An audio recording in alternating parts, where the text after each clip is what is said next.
Welcome to Unscripted Kinship.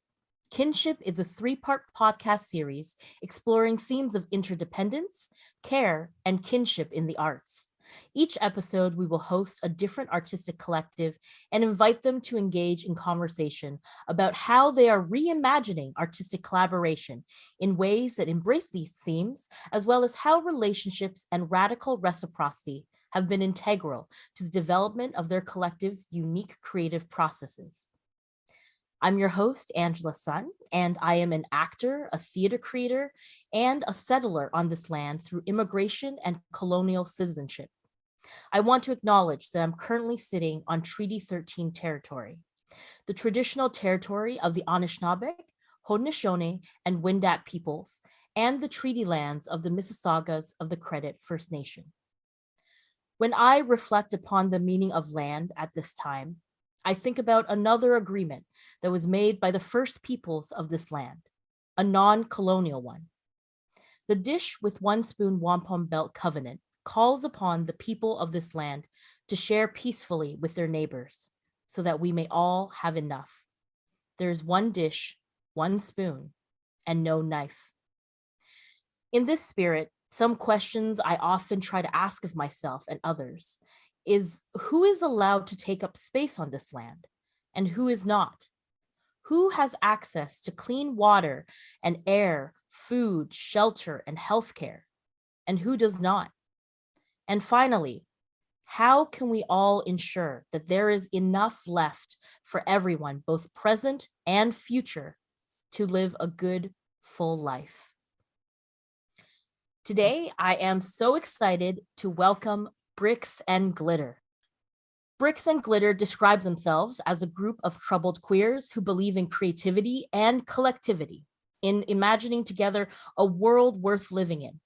Intersectional by default and critical by necessity, they're trying to create a space for all of us to world build together and to practice the future in the now.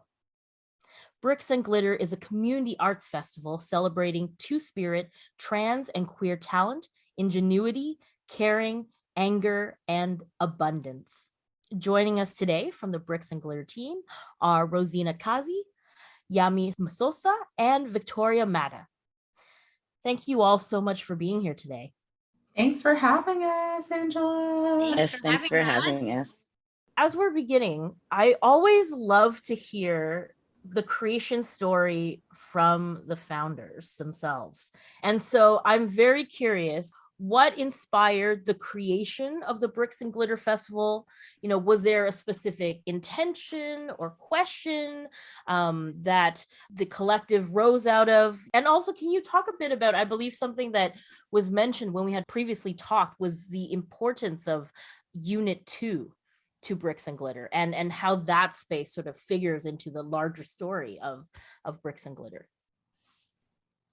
So I can start. I'm almost the opposite. I actually don't like talking about who the founders are of stuff, because I think often what happens is that for 25 years I've been in the arts and justice community, and I've seen all kinds of people change based on the fact that they founded something or blah blah blah. And so I don't really look at myself as a founder, even though, let's say, because I feel like it does actually take the energy of a community to create something. And just because a few people may have came up with the idea, it's not possible unless we all participate. So, But with that said, I will definitely big up Daniel Mack, who was a part-time administrator of Unit 2, which is, for those folks who don't know, is QTBIPOC and Friends art space, community space based out of our house on Sterling Road.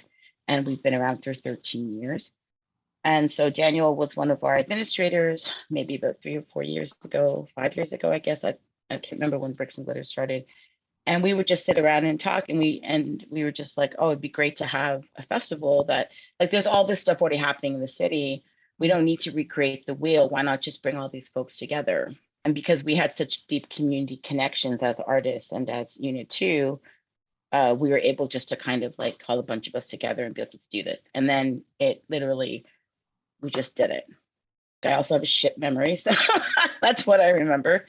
But the whole intention, I think, for us as artists of color, my partner is Black and I'm brown identified or Bengali identified, but there's so much talent in this city, not just artistic talent, but just so much amazingness in this city, particularly coming from our communities. And often I just feel like this country has done a really good job of disempowering us, like systemically, emotionally, like whatever. And so instead of kind of going deeper into the arts industry, I was like, fuck that, let's just find a space and let's just create our own world, because it was actually depressing me. I come from a history of depression and I was like, I can't go into this world anymore. I had to save myself. And by doing that, it was like, let's just do this. And literally, like Unit 2 did help, and Bricks and Glitter did help. You know, Vic, I feel like you were there the first year as well. One of the first memories I have of Bricks and Glitter was after the first Bricks and Glitter festival that took place in a parking lot of a building in construction. And we're sort of cleaning up, and we have the garbage bags and we're bringing things to and from Unit 2 to the spot. And then all of a sudden we're like, wait a minute, we need to walk down the street in some sort of, like, we need a little parade. So we literally took all the little things we had, the bin, the garbage bag, the trolley, and there's like 4 of us walking down Sterling. And we're like in our own love it. I've never heard that story, Vic. I love it. Someone has a picture of this. I remember the image. I remember the picture. And then in that, it's like, oh yeah, we're doing something with our garbage bags and our trolleys. So I went to the first festival, and I was newer to Toronto at that time. So I've been here for about 4 years. And I remember being like, oh my God, look at all of these like queerdos and weirdos. Like, these are my people. And how can I get involved? So for me, as like an outsider coming into Toronto and thinking about how to build community authentically, yeah, it just felt like an organic place to start. And so at the time I reached out and was like, I want to be part of this thing. And we talked about like where it would make most sense. And at that time I had just started doing burlesque. So then we talked about the care team and supporting the festival, which is really my jam because my background is in somewhat arts, but also mostly well-being. That's like the niche. And so then went to my first care team meeting and was like, oh, I can fuck with it. Are we allowed to swear? I've been swearing. so. I'm like, I only swear. So. Oh, my bad. So. My bad. Okay. And yeah, so then I was like, yo, I could really fuck with these folks, and kind of just morphed out of that. And I think what's beautiful is that it's not just, you know, when August or September rolls around, it's like a year-long connection point that we have, and not just like organizing the festival, but then also just like building community as well as trying to take care of each other.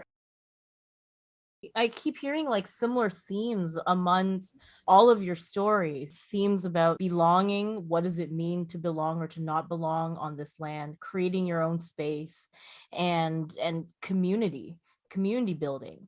And so I just want to like toss this question in here and see what it provokes. What does home mean to all of you? Woo, that's a deep question. I'm gonna sip my tea and let my members answer. I mean, for me, home, I think there's this idea, the way that I treat people and I walk and I roll or run or sit through life is that I treat everybody like their family, you know, just straight up, even if I don't know you. And people are like, well, how can you do that? And I'm like, I don't know about you, but my family's fucked up. You know what I mean? So I'll have to sit there through dinners or conversations with people in my family and be like, oh God, you know, and like have to deal, right? So that's how I kind of see home as well. That it's not always just this place of rest, and like I hope that it will be, but that home resides in my spirit. The idea of home that's outside of my spirit is often a fucked up place.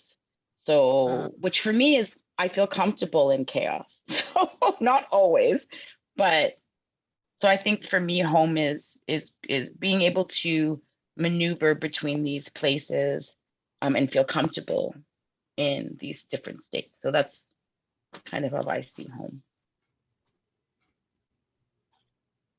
I think home is such a it's such a complex question.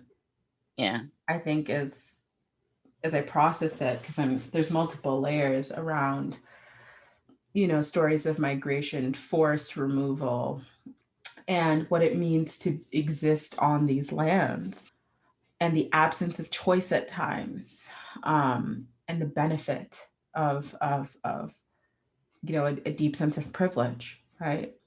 So home, I agree. Home is a very complex space. It's a space of convergence and divergence. It's chaos and it's softness, and it's the ability to show up as yourself and trust. And I think for a lot of 2S LGBTQ, queer and trans folks, two-spirit folks, that idea of being able to be yourself is such a foreign one, because we put on so many masks to exist in the world. And so for me, I see Bricks and Glitter as like this ecosystem of just different species, humans, beings that are able to come together and exist just as they are. And that ecosystem supports one another. And that doesn't mean, for example, that like the fox doesn't eat the bunny, because it does, and that sometimes it's like tumultuous and like, but that there's a beauty in that. I think having that convergence of this like complex ecosystem of people coming together and being able to show up, or at least have moments, like maybe it's not fully, but just like moments, that's what's beautiful for me. And on a personal level, I'm not sure where home is. Fair. And it's a place I'm consistently seeking. When you asked the question, one of the memories that came up was maybe it was the second or third year of the festival, and it was at an event at the Beaver. And I remember walking into the Beaver, it was fully packed. There was a synergy of complete strangers and yet feeling completely seen and witnessed by one another. That's one of the definitions of home for me. It's in the moment of when a number of individuals come together and the work that is exchanged, or whether it's the physical work or the artistic work, the sweating together in a space, all the things we could do before COVID. I grew up in an artist community where we worked really hard and we created a lot of music and a lot of art. We sang together, we made pottery together, we built homes together, we walked a long ways together, and there was a multitude of people creating that synergy. And so it's, for me, home is when I find myself in those moments of synergies and sort of like the chemistry between bodies. I come from that too, and I totally feel that as well. Mm-hmm. So many beautiful thoughts in there.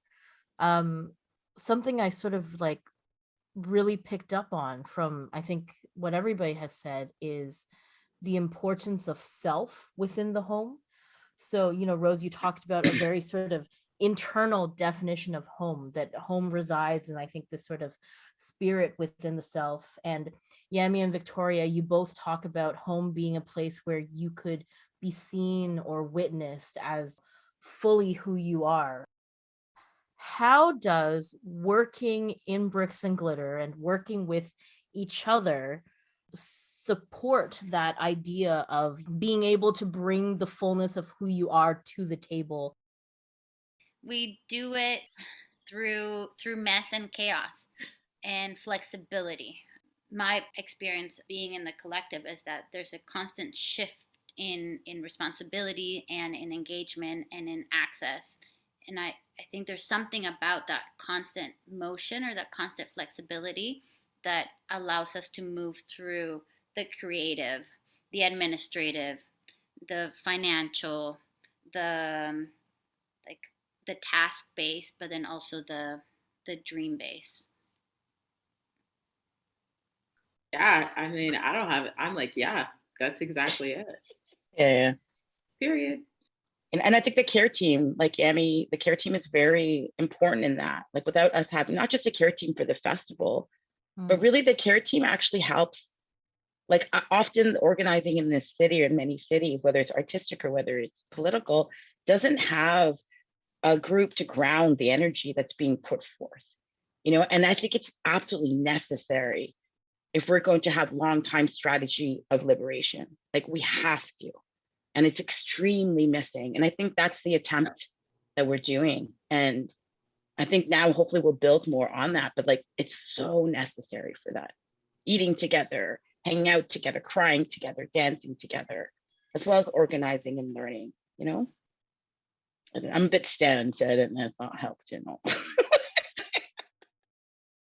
It seems like that there's both a lot of care received in being a part of Bricks and Glitter, but also a lot of care given to the community, that this festival, this organization was created to give care to the community. Do you find that there is this tension between providing care to others and having care for yourselves? How do folks in Bricks and Glitter make sure that they're also being cared for while giving care to others? One of the ways I would say is the way we gather. So in terms of the organizers, when we gather at Unit 2, Rose is usually cooking up a chicken, ordering up some food. Someone brings wine, someone brings juice. And that I would say is like transportation and food and shelter are some of the elements that are constantly part of not only the programming but also the delivery of the events. And a common experience of mine is handing tokens to one of the performers and then being like, why am I getting tokens? But I got paid. I'm like, yeah, but we budgeted for everybody to get tokens. Or showing up and knowing that somebody has a particular need and being like, hey, you know what? Why don't you give these tokens to your babysitter and then take these ones and then so you can come to the event, for example. So I think it doesn't look only in one particular way, but there's a sense of awareness that then we share with the other. So just for example, even today, the three of us are going to gather and we were going to all do the interview together, but then tiredness shows up. It was like, okay, then we don't. And so being able to say, you know what, I'd rather stay home.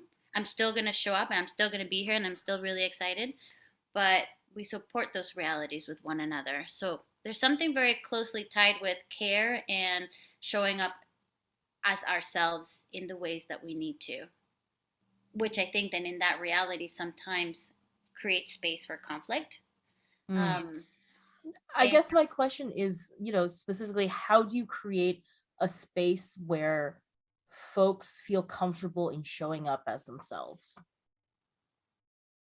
We are nervous systems crashing into each other consistently. And so at times it requires, we don't show up as our best selves, right? And what's beautiful is that we don't have to. Yeah. Like we're allowed to fuck up. We're allowed to make mistakes. And instead of there being this punitive, because I do believe that we are trying to enact this sense of abolition, but beyond the word abolition, like beyond this idea of like, which is, I think on this land and this territory, there's a deeper meaning to abolition, which to me means don't penalize and X out people, and not just humans, but like non-human things too. So I think we really try to do that, and it's really hard to do that. Yeah. And I would say that there's also this concept of no space will ever be safe. Then, I don't know, like we gear up to take care of ourselves and to take care of each other, because there's no such thing as creating a safe space for anybody. Like we can attempt, but I don't know. I feel like also we all are empaths. It's just whether we tap into our empathy. And I think with many of us in B&G, we are learning or at particular places with that energy. And so, and then the people that we work with, like, and often it's like a hodgepodge of people. Like, I don't even know how the fuck sometimes there hasn't really been a big issue or something at one of our festivals. But I actually really believe in the unspokenness of the energy and the intention. And we live in a society that delineates intellect or an academic intellect or words as the only way to be in the world. And I'm like, no, there's other energies at play. And so I think the care isn't just in the words that we use, because everyone and their mom is now using these words. It's actually intention. It's in what's not said, and the actions of the actual actions of people. Because I've been organizing a long time in the city, and I realized at one point, like, I don't give two fucks anymore about what your political stance is, to a certain degree. You know what I mean? Like, obviously not trying to party with. I was like, Rose? Yeah, I'm not trying to, you know. Leave boundaries, though. But to a level of, like, if you're willing to show up, because often I just have come across people, whether it's music industry, whether it's literary, whether it's arts, whether it's sports, whether it's whatever, it's like, there's a lot of ego, there's a lot of talking. And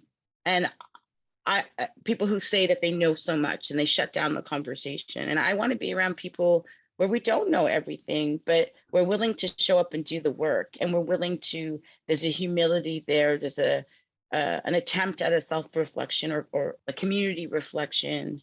And so I think that's the energy of what we're trying to do. And I think it's working. Doesn't always work. It is messy. We're not trying to be corporate non-for-profit monsters, I don't think, or whatever.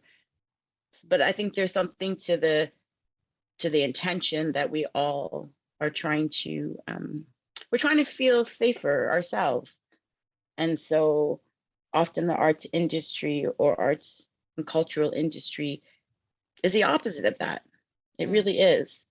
You know, and as all this language gets co-opted, these things, abolition, care, free, you know, whatever, I think we actually try to do it. How do you put the meaning and the actions back into these words, back into the language? As a South Asian who comes across as a cis femme woman, for me, it's shutting up. Like, I needed to do a very deep processing of listening, you know? And often I don't think people do that. Like, we need to check our privileges, but in a way that's also caring, you know? Like, my partner, who's Black identified, we've had really deep conversations about, you know, our different communities and from a place of love. And if we didn't have those, I wouldn't have been able to listen, you know? You know, prior to the pandemic, it was also thinking about, like, access, right? Access is a form of care, and how we as a festival could model the access that, like, we would love to see in the world. From a care collective perspective, thinking about, like, okay, what can we do to make people feel comfortable, maybe not fully safe, because that's not a reality within the spaces, B&G spaces. The work that we do is inherently political. And, you know, and folks are embodying that in ways that, and resisting that in ways that feels good for them, which, you know, at times comes in conflict with the state. And thinking specifically about the ways in which, like, Black and Indigenous folks are, like, consistently policed, right? So, like, not just being like, yeah, we're gonna have this event, and not think about, like, what happens if the cops show up, you know? Like, how can we preemptively think of those things to be able to care for our communities within the context of the festival, but also outside? Thank you so much. A lot of thoughtfulness and consideration. Something that I wanted to bring up, people sort of position Bricks and Glitter as a reaction. And I would just love to know, like, did Bricks and Glitter arise as an alternative or in opposition to, or as a reaction against something in the world? Or did the need for Bricks and Glitter, you know, come out of something I guess, deeper or wider or broader. And I swear I'm not mining. I'm not mining for drama. I am. Angela. I think You know what the real gag is, though? This is the real gag. And I'll let others speak. But we are constantly reacting to a hetero fucked up world, and we are constantly seeking refuge in spaces where we exist. So I'm like, if anything, that was the impetus. It was a response to being able to see what we needed. If you can't see it, create it. So, but yeah. I'll let the others spill the tea. For me, it's both. Yeah. It's definitely for sure what Yami just addressed around hetero patriarchal bullshit. And as an artist, it was kind of a fuck you to Pride. Not the beginning there, and not the beginnings of Pride, because Pride started off in very similar circumstances. Like we talked to Leslie, when you talk to older folks, like, you know, it just became too big because of whatever, you know. And ironically, Pride is now across the street from Unit 2, so it's hilarious. The whole thing is just hilarious. But for me, it's like, we shouldn't have to organize this. This should be a part of Pride, or Pride should be part of this. They can be, they don't have to be these countering in opposition to, you know, because as artists, as community workers, as healers, whatever you want to call us, I really believe in the local. I think many of us really believe in the local, you know, really pulling up and not just pulling like across or like pushing down, like, which is often what happens in a capitalist society, right? And so I think we're actively trying to say, we have the talent here, we have the brilliance here, both, you know, behind the stage, on stage, off stage administration. Let's put our money and resources into that. And yeah, we can have a couple of stars here and there for sure, but we're like, we don't have to just do that all the time. Yeah. You know, and so even though it was a bit of a fuck you to Pride, my hope is that Pride does shift to actually embrace the local, and not just because of COVID, you know, but also like Toronto, I couldn't understand why Toronto didn't have an alternative, because like Montreal has like 10 or something. Like Ottawa has an alternative. How does Ottawa have an alternative? I think Toronto I think we needed it for ourselves. You know, we needed it. And that's what people have said that too. Like I think Pride is a great place for many of us who come from small places. If it's our first reflection of ourselves, it is amazing, you know, for many of us. But for me, it just doesn't speak to my values in many ways, you know, so, or our values. It's not mine, but our values. And so it is a direct response to the values that many of us don't get and want to be a part of, I think, really. Yeah, and we program performances that aren't easily described, that are not binary, that are not one way or another, that are only dance or singing. Like there's a constant hybridity of experiences and beings and perspectives and art forms and expressions that is not reflected in Pride. And it's not that some of the artists that BNG programs don't perform for Pride. There's lots of crossover, and there's no restriction either. Like if you perform for us, you can't perform. Like not at all. There's so much more at the root of this city, of all these types of very alive expressions, artistic expressions that get missed by Pride. And so if Pride's not going to do it, then we'll do it. Yeah. When you have capitalism being your driving force, you know, like who gets to show up at the table, it's going to look a very particular way, right? And that's what we see. Yeah. We don't have core funding. Like every year, it's a hustle to get money to have the festival run, right? And we don't rely on corporate sponsors, you know, and so that dictates the who shows up to the table and like the mainstreaming of it. But yeah, Yeah. And also from like a practice, like for me, it's always in a place of liberation, which might not happen in my lifetime or our lifetime. And I'm very much aware of that, you know, but from a practice of liberation, it's like at some point they're going to come for all of us. They're going to come for different communities at different times. But at some point they will come for all of us if they choose to. I think it's very important that some of us who have the ability to do so try to create alliances. And some of us might not be able to, and that's cool too, you know, but that's how I see my role as an artist, as someone who is a bridge builder. And I think many of us are bridge builders, you know, so that's part of it for me. Like, it's always about liberation. Like, where are we trying to go? Let's say an organization, one of these big organizations came to you and they want to reshift their equity focus, or they want to create more grassroots initiatives. What are the key questions that you would tell them to ask themselves? A hard question. But I will say that I think power and money could be also considered power to this idea of power. Power really fucks with people. Mm-hmm. You know, it really can manipulate. Power likes to infiltrate, fuck up our discourse, is a line that I have in one of my songs, because I've noticed it time and time again. The best people who start off in a certain way, grassroots, as soon as like you give them a nod, or, you know, there's an article or here's some money, often capitalism and these forces really change us. So I'm always like, I guess the question that I always ask myself is like, who's missing? And who's missing, and also from the conversation, who can't show up, who doesn't feel safer showing up.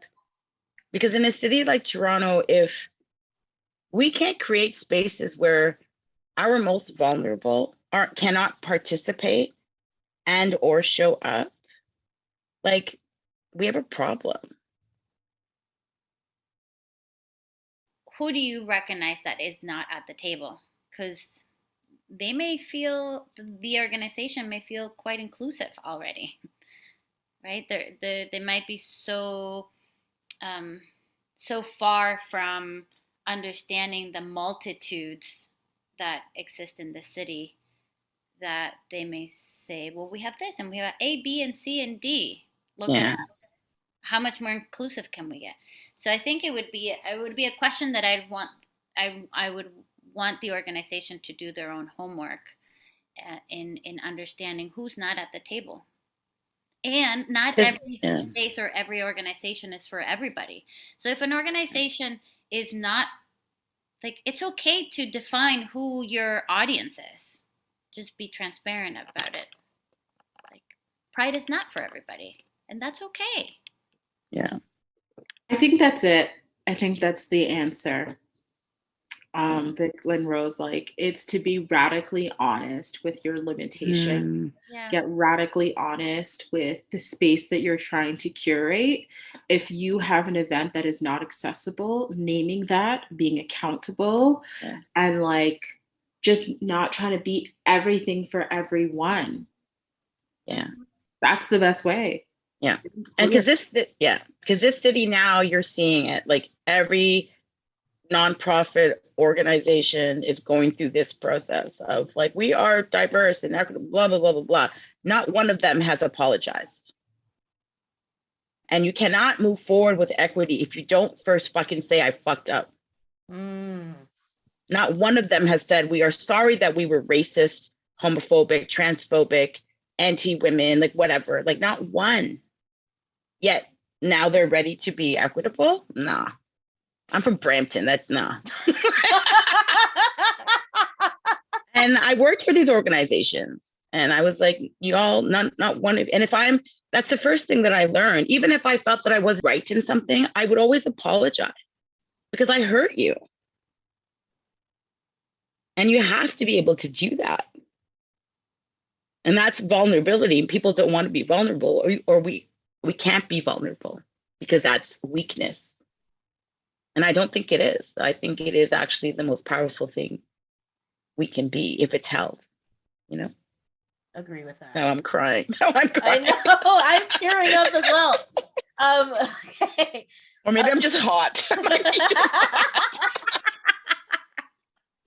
I think also as like a person of color myself, it's like there's so much anger, and I think for a lot of people I've talked to, you want things to dismantle, but often people make it a lot harder than perhaps it actually is. But what I think encourages other marginalized folks to do the emotional labor, to do the consultancy work, to still apply for these like equity focused positions is because these organizations, these institutions have so much resources that people are like, I don't want all that resource to go away, that, you know, maybe if I can do this little bit of thing, like redirect even just a little bit of this money, it's better than just not interacting with it at all. And that's true, Angela, right? Like, I think I don't think we would ever argue that we don't want folks to be able to get coin, to be able to get their active needs met. I think the piece around because listen, I've been the person higher, is to get radically honest again with what we can, like where you are as an organization, the work that can be done. And like, I often like to say when I get hired to do that work and say like, listen, this is a harm reduction approach, real talk. Yeah. This is a harm reduction approach that we're going to take to this equity work that we're going to do. I think harm reduction is it's a value that I think Bricks and Glitter Unit 2, all of us really hold. And that it's evolving. It's that we don't have, there's no guide, there's no template that we're like, this is the way we do harm reduction. I think it's a goal or a name that is present constantly. Yeah. Like, I just came out of a process of what you're talking about as well. And I don't work for institutions. I refuse to, but I did. And I thought that, okay, let me take this on to provide, X, Y, and Z for other community members. And we were able to do that. But the cost on my spirit and my body, because I am honest, was too much for me. Because I wasn't able, even though I got the resources to people and paid and blah, blah, blah, it took me away from the work that I love most, which is Bricks and Glitter Unit 2 community and law, And so I don't ever want to do that again. And what I also realize is that a lot of us don't know how to talk to people in power. We don't actually know how to do it because of the power dynamic, because we will be fired or we will be let go or it's not safe. But because I didn't come from that power dynamic, I wasn't reliant on the institution for my survival. I was able to call out and laugh at the same time. It was so ridiculous to me. And I really realized that the power structure itself doesn't allow for us to be honest. And if you have to keep your job and pay your rent and you have kids and whatever, like it's actually really difficult. And so I think that's something that institutions like really need to change.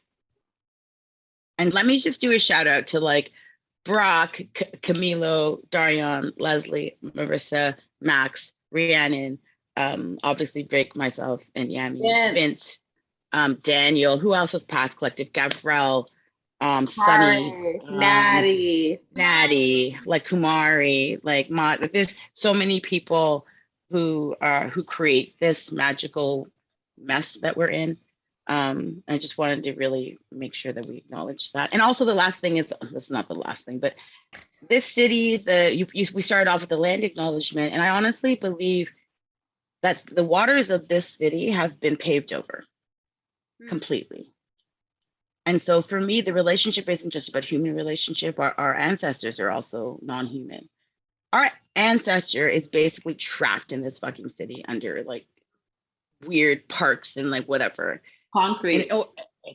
So in order for this city to shift, I honestly believe we have to let that movement come back. There has to be an unearthing of the water system and a care for it, But I've noticed that in this city, there's something blocking the energy of the city, and I really believe it has to do with the way that we've dealt with the water systems. Rose, can we make a video, a dance video? Yeah, yeah. It's like I just saw it like with animation, the concrete breaking open, all this water shooting up.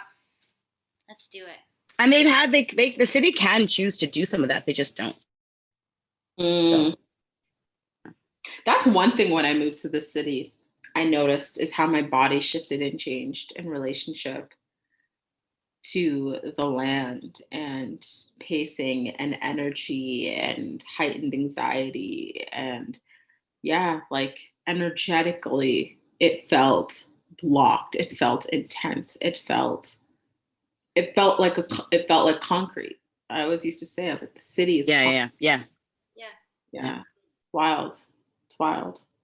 So what are your wishes and dreams and hopes for the future of this city, of Bricks and Glitter, of your own journeys, and how can other folks who listen to the podcast support what you do or support what Bricks and Glitter does? I personally want to live in a fish shack with internet, half naked, in a really warm climate for half the year. That's like my personal goal. In terms of the festival, I think I look at everything as an ecosystem, as a garden, as a forest, as an ocean, or we're just part of the system. And I hope that we're part of the seeds and the plants and whatever that just keeps building upon this. And there are generations of people who did this before us, and there will be generations that come after us. And I hope that generations after us will continue to do this work, and in a small way. Like, I don't believe in the big so much. I actually I think the small is very powerful and beautiful. Mm-hmm. And I think that's always been there. And we're just a continuation, and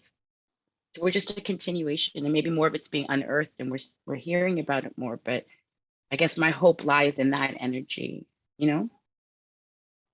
Vic, Yami? There's an element around housing. My dream capacity is sort of restricted at our housing reality in the city. And the words and the images and the art of our community speak of that, speak of how hard it is to live in the city. And space we have, and it doesn't mean that everyone needs a home to themselves, like a physical house, but housing everybody. And I think once everyone's housed and fed, or I guess maybe that's my immediate wish for the city, is for everyone to be housed and fed. And I am really looking forward to being in Leslie's shoes, to being, I don't know how old Leslie is, but being a senior, being a queer senior, and being invited to events and chats and groups of people doing things that I don't understand. So just like witnessing the continuation of our evolution as queer folks, queer and gay and trans and 2S folks. Like I'm excited to be a senior. I'm excited to be a queer senior. Sorry, I just had a quick question, and I should have asked this way earlier. Please, can you tell us about Leslie?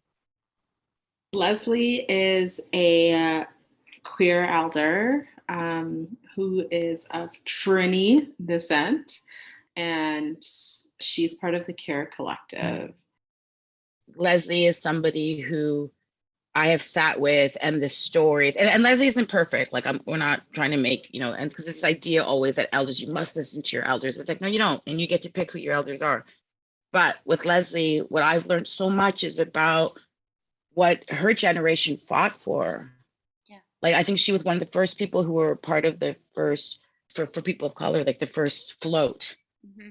And when she tells me of that time, like in the 70s, and her experience of being a lesbian, like that look kind of mask, it's mind blowing, the shit that herself and so many people that I know went through. And I feel like that gap of, the new generations where queerness is kind of everywhere, understanding the journey that we've all been on, but Leslie is I think for many of us that she still goes out. Like usually people stop going out at 45, and I'm one of those people who keep going out. And she gives me hope. I'm like, Leslie still shows up to fucking everything, and I'm like, amazing, you know. So for many of us, she's able to connect some of the pieces of an era that I didn't grow up in, and remind me that people fought ahead of me. Thank you. Yemi, thoughts on the future? Listen to children, listen to our Yeah. and Yeah. that's it. That's it for me.